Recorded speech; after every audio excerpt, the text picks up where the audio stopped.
सावधान होकर श्रवण करें। भगवत मार्ग के उपासक हैं। कुछ उपासकों में जो बाहर अनुशासनहीन होकर के रह रहे हैं और उनके पास स्मार्ट मोबाइल क्या कहते हैं वो है, तो वो लोग कभी ऐसी गलती ना करें, सर्च करके ऐसे दृश्य ना देखें, नहीं तो तुम्हारा ऐसा नाश होगा कि तुम इस बात को किसी भी साधन से पूर्ण नहीं कर पाओगे। एक बार मछली की क्रीड़ा देखने पर शौभरी जैसे महात्मा कामाशक्त हो जाते हैं। एक बार वैश्या के साथ ऐसा कृत्य देख करके अजामिल जैसा संयमी ब्राह्मण भ्रष्ट वैश्यागामी बन सकता है। और आप देश विदेश की ऐसी गंदी फिल्में, गंदी बातें देखकर आप अपने को संयमी रख सकते हैं? क्यों आप अपना नाश कर रहे हैं? क्यों आप अपने शत्रु बन रहे हैं? उपासक समझता है कि कोई जानता नहीं है, लेकिन तुम जिसको जानने के लिए चले वो तो तुम्हें जान रहा है ना। वो कैसे तुम्हारे सामने आएगा? कैसे तुम्हारे मुख में नाम चलेगा? कैसे हृदय में भगवत प्राप्ति का उत्साह रह जाएगा यदि आप ऐसा? उपासक को नाटक, उपन्यास, सिनेमा, अश्लील चित्र, गंदी पिक्चरें बिल्कुल नहीं। क्यों अपना नाश कर रहे हो? पर उसको रुचि हो जाएगी, जो व्यभिचारी प्रवृत्ति से युक्त है उसको ये अच्छा लगेगा। बार बार पेशाब होने की इच्छा होना, पेट में ऐसा लगना जैसे बहुत गर्मी पैदा हो गई है, और प्रमेह आदि उग्र रोगों का प्रादुर्भाव हो जाना, ये ब्रह्मचर्य नाश का लक्षण है। तलवे हथेलियों पर पसीना आने लगना, हाथ पैर में जरा भी काम करने के लिए चलो तो कंपायमान होने लगना, थोड़ा भी ऋतु परिवर्तन बीमारी को पैदा कर देना, थोड़ा सा गर्मी, थोड़ा सा सर्दी, बीमार हो गया। उसे प्रकृति का प्रहार सहन न करने की सामर्थ्य आ जाती है। वो प्रकृति का प्रहार सहन नहीं कर सकता, ऐसी स्थिति हो जाती है। चेहरे पर मुहासे प्रकट हो जाना,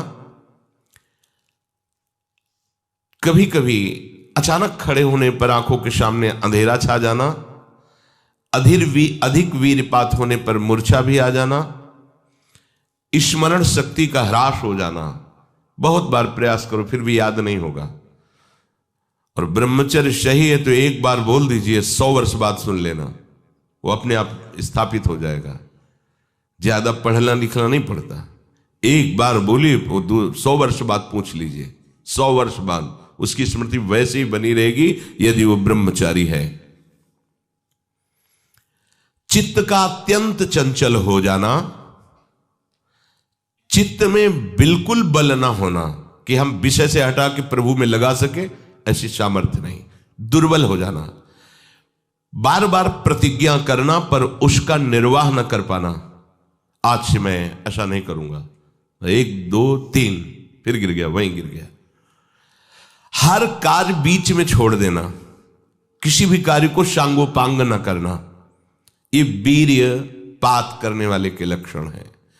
दिमाग में भयानक गर्मी रहना, नेत्रों में जलन उत्पन्न हो जाना, वह बिना किसी कारण के नेत्रों से पानी बहना, बहुत कम गलती में भारी गुस्सा आ जाना, बहुत कम लाभ में फूल जाना, अहंकार आ जाना। कम लाभ में भी कोई लाभ नहीं, छोटी मोटी वस्तुओं के प्राप्त होने पर अहंकार आ जाना।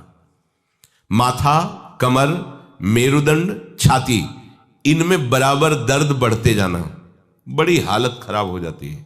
ऐसे दर्शन हुए ऐसे जनों के, आंखों से दिखता नहीं, 28 वर्ष के होंगे वो लगभग।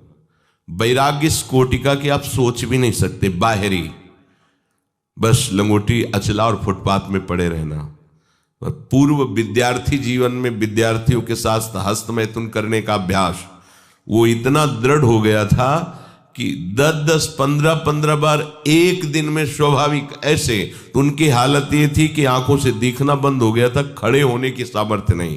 तो हितधाम में एकांत में मिलके कहा था कि आपका जो ब्रह्मचर्य का प्रवचन सुना हमें, तो ऐसा लगा कि शायद आप उपाय बता सकते हो। तो हम कहा हमारे पास कोई, हम आयुर्वेदाचार्य है नहीं, और दूसरी बात है कि ये चीज आपके हाथ में है, अगर आप नहीं रोकते हैं तो आपको ऐसी दशा में पहुंचा देगा ये क्रिया कि आप किसी काबिल नहीं रह जाएंगे।